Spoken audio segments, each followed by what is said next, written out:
सुहेल अफरीदी ने press conference की और उन्होंने अपना जो ज़्यादातर फोकस है वो ऑब्वियसली अडयाला जेल की तरफ है, 2 दिसंबर की कॉल के हवाले से है तो उसके ऊपर रखा। लेकिन 1 दिसंबर और 4 दिसंबर के हवाले से भी उन्होंने ऐलानात किए हैं।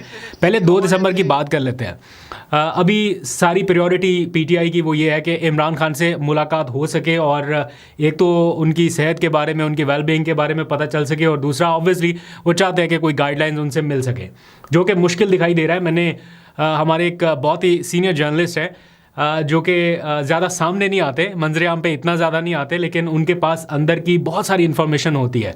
और अभी थोड़ी देर पहले उनसे भी बात हो रही थी, वो पूछ रहे थे कुछ चीज़ें, तो मैंने उनसे पूछा कि सर आपको क्या लगता है कि ये मुलाकात अभी 2 दिसंबर वाली होगी? तो उनके ख्याल में ऐसा मुश्किल लग रहा है कि नहीं होगी और उन्होंने उसकी कुछ रीज़न्स भी बताई। बहरहाल वो बाद में डिस्कस कर लेंगे। अभी सुहेल अफरीदी साहब का सारा फोकस है कि नहीं ये मुलाकात हो सके, उसके लिए उन्होंने कॉल दे रखी है। इसमें एक छोटा सा ट्विस्ट है। पहले ये था कि सारे वर्कर्स को भी कॉल दी गई थी, सबको बुलाया गया था कि सारे के सारे अडयाला जेल पहुंचें, लेकिन अभी उन्होंने कहा कि सारे एमपीएज और एमएनए, सेनेटर्स, जितने टिकट होल्डर्स हैं सिर्फ ये जाएंगे। लेकिन कारकुनान के लिए जो कॉल है वो सवाबी इंटरचेंज तक के लिए है, यानी इब्तदाई तौर पर अपने ही सूबे में पेशावर से सवाबी तक एक मार्च किया जाएगा।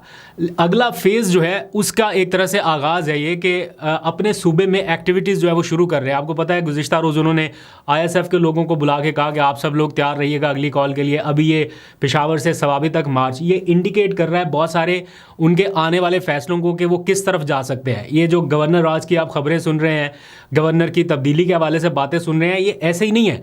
जो पीटीआई के अपने लोग हैं, ख़ासतौर पे इन सारी मूवमेंट्स को बहुत क्लोजली विटनेस करने वाले, जैसे शाहिद खट्टर का मैं ट्वीट देख रहा था, वो ये बता रहे हैं कि ये गवर्नर राज की जो खबरें हैं ये बेसिकली अडयाला से तवज्जो हटाने के लिए है, या लोगों को ये बताने के लिए कि अगर उस तरफ आए तो फिर ये काम भी हो सकता है। बहरहाल खबरें चूँकि चल रही हैं तो इसलिए इसके ऊपर डिस्कस करना ज़रूरी है। आज गवर्नर साहब को भी लोगों ने पकड़ लिया और उनसे पूछा कि आपकी तब्दीली हो रही है, ऐसी खबरें चल रही हैं, तो उन्होंने ये तो कह दिया कि ऐसा कुछ नहीं है और जो पार्टी का फैसला होगा मैं उसको तस्लीम करूंगा। लेकिन उनके चेहरे के तासुरात जो है वो कोई बहुत ज़्यादा खुशाइन नहीं लग रहे थे, थोड़े परेशान लग रहे थे।